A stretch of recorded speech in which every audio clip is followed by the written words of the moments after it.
नमस्कार, मैं हूं श्रवण गुप्ता और आप देख रहे हैं भारत एक्स फैक्टर।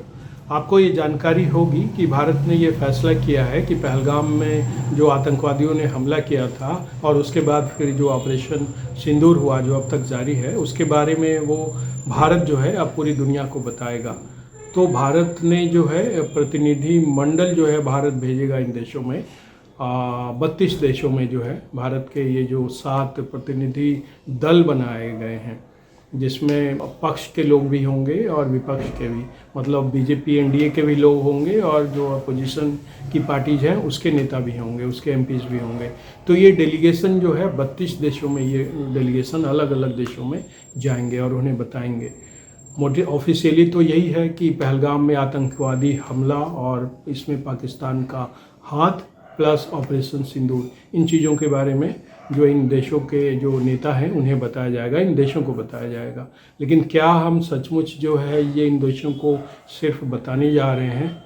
नहीं, हम दरअसल जा रहे हैं ये अपनी पीड़ा बताने नहीं जा रहे हैं, अपना दुख दर्द सुनाने नहीं जा रहे हैं इन देशों को कि पाकिस्तान ने हमें कैसे जख्म दिया। हम उन्हें ये बताने जा रहे हैं कि हम अगर फिर पाकिस्तान ने कोई हरकत की, कोई बदमाशी की, फिर कोई आतंकवादी हरकत की, तो हम इसका मुंह तोड़ जवाब देंगे।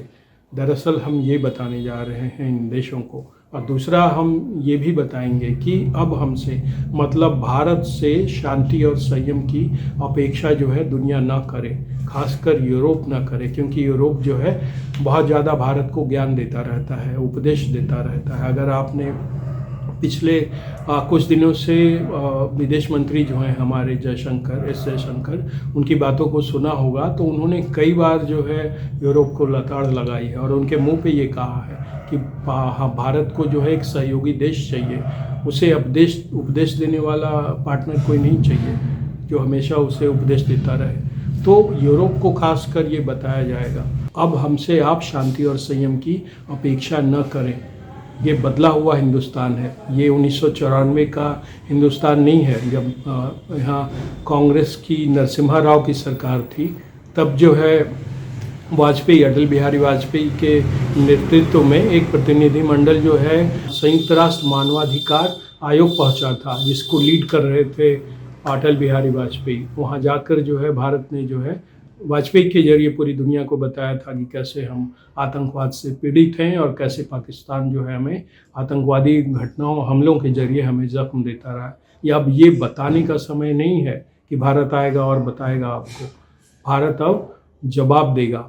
ये है मोटे तौर पे भारत का मकसद। लेकिन अब ऑब्वियसली ये सवाल उठता है कि भारत, ये जो 32 देशों में भारत के जो है अलग अलग डेलीगेशन जाएंगे, हर डेलीगेशन में 6 से 7 एमपी होंगे और हर डेलीगेशन 4 से 5 देशों में जाएगा। तो ये 32 देश जो है ये 7 डेलीगेशन जो है कवर करेंगे। लेकिन सवाल उठता है कि हमें जख्म कौन देता है? मोटी तौर पर हमें जो जख्म देता आया है वो है पाकिस्तान। और आपको ध्यान रहे कि ये जो डेलीगेशन है ये अमेरिका भी जा रहा है, जिसका नेतृत्व जो है जिसको लीड करेंगे कांग्रेस के जो नेता हैं शशि थरूर, जो संयुक्त राष्ट्र में लंबे समय तक काम कर चुके हैं और उन्हें विदेश मामलों की बहुत ज़्यादा जानकारी है, बहुत ज़्यादा पढ़े लिखे हैं, चीज़ों को समझते हैं। तो वो जाएंगे अमेरिका, और भी कई देश जाएंगे, लेकिन मोटे तौर पे अमेरिका उनको जाना है। तो हम उस अमेरिका को बताने जाएंगे जो इसके पीछे रहा। तो आपको ये समझना मेरे ख्याल से ज़रूरी हो जाता है कि जिस देश के पास हम जा रहे हैं अपनी बात को कहने, उस देश का क्या इतिहास रहा है भारत के संबंध में, भारत और पाकिस्तान के संदर्भ में।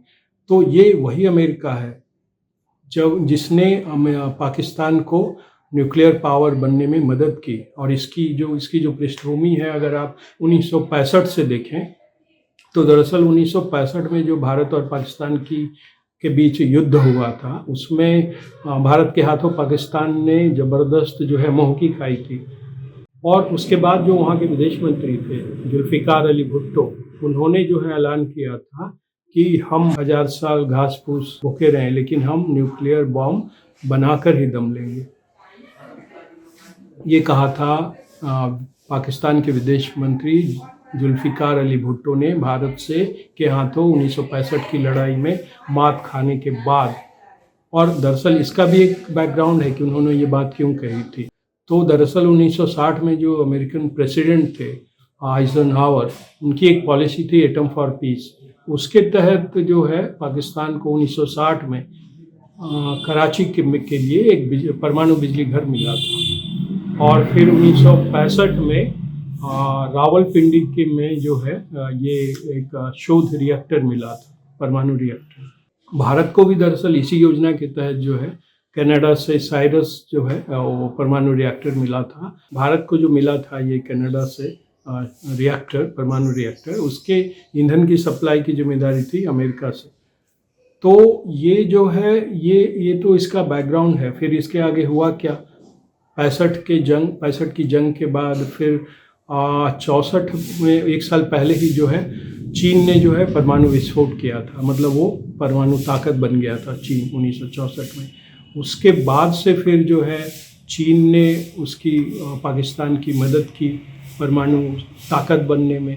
फिर पाकिस्तान ने कैसे यूरोप से ये सारी तकनीक चुराई परमाणु बम बनाने की। उसके बाद से जो है ये परमाणु ताकत आखिर आकर के 1998 में बना ये पाकिस्तान। लेकिन इसमें अमेरिका की भूमिका बड़ी ज़बरदस्त रही, क्योंकि अमेरिका अगर चाहता तो पाकिस्तान को परमाणु बम बनाने से रोक सकता था। उसी समय जब चीन ने जो है इसकी मदद करनी शुरू की थी पाकिस्तान को इन सारी चीज़ों में, परमाणु बम से जुड़ी जो तकनीक है उसे देने में। लेकिन अमेरिका इसलिए चुप रहा क्योंकि वो चीन को सोवियत संघ के खेमे में जाने से रोकना चाहता था। वो चाहता था कि चीन पूरी तरह से सोवियत संघ के खेमे में न जाए। आज जो रूस है वो तब सोवियत संघ हुआ करता था, दो ही होते थे गुट, एक अमेरिका और दूसरा सोवियत संघ।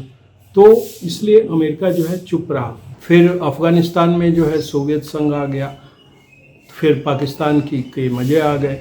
फिर अमेरिका ने उसकी मदद करनी शुरू की सोवियत संघ के ख़िलाफ़, क्योंकि अफ़गानिस्तान के पड़ोस में पाकिस्तान ही है। तो उसके बाद अमेरिका ने कैसे जो है पाकिस्तान की सैन्य मदद की, उसे तमाम तरह से उसका जो है उसकी हेल्प किया।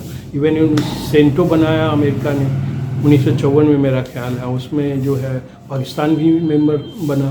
और वो सब किस लिए था, भारत से दुश्मनी की वजह से ही वो 1954 के सेंटो में ये बना पाकिस्तान। तुर्की भी उसका मेंबर बना।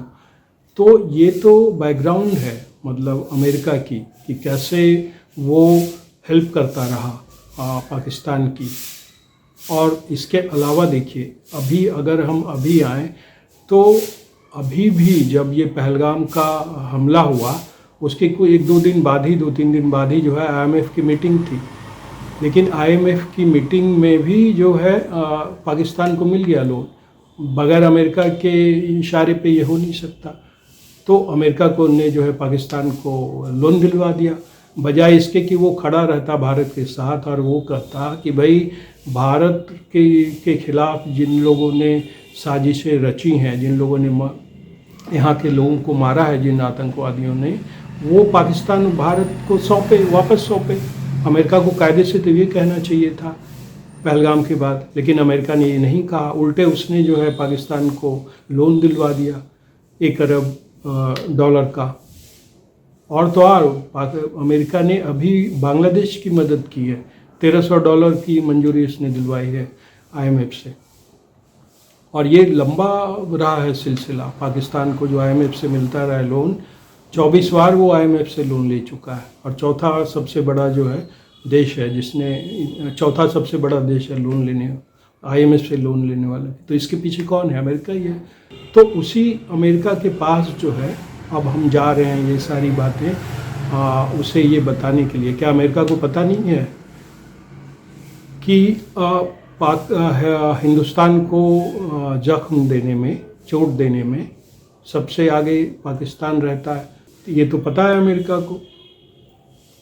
और उसे ये भी मालूम है कि जो 2001 में जो वर्ल्ड ट्रेड सेंटर पे हमला हुआ था आतंकवादियों का, उसमें भी ओसामा बिन लादेन था। और वहीं जो है रावलपिंडी के पास एबटाबाद में उसे मारा था अमेरिकी सैनिकों ने जो है।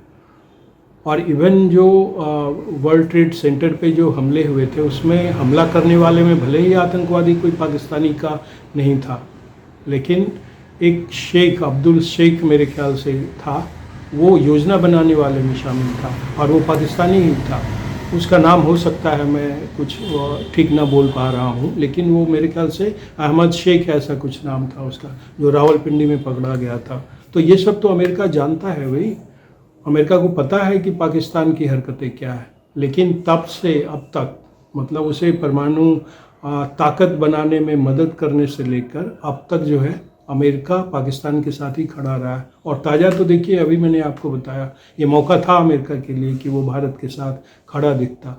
वो कहता कि ये सारे जो आतंकवादी हैं, हाफिज़ सईद है, अजहर मसूद है, तमाम हैं ऐसे लोग, इसको भारत को सौंपे पाकिस्तान, लेकिन उसने ऐसा किया नहीं, लोन दिलवा दिया। उल्टे जो है पिछले 7 दिन में प्रेसिडेंट ट्रंप जो है 6 बार बयान दे चुके हैं भारत और पाकिस्तान को लेकर के।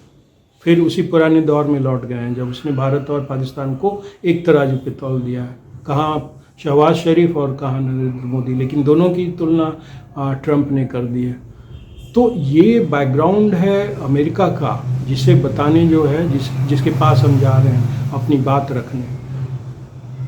शशि थरूर वहाँ बताएंगे इन चीज़ों को आने वाले कुछ दिनों में। तो हमें ये पता होना चाहिए कि हमें जो चोट दे रहा है इतना वर्षों से पाकिस्तान, उसके पीछे अमेरिका की बहुत बड़ी भूमिका रही है। ये हमें अपने ध्यान में रखना चाहिए। तो आज के एपिसोड में इतना ही। अगले एपिसोड में आपसे फिर होगी मुलाकात। तब तक के लिए हमें आज्ञा दीजिए। नमस्कार।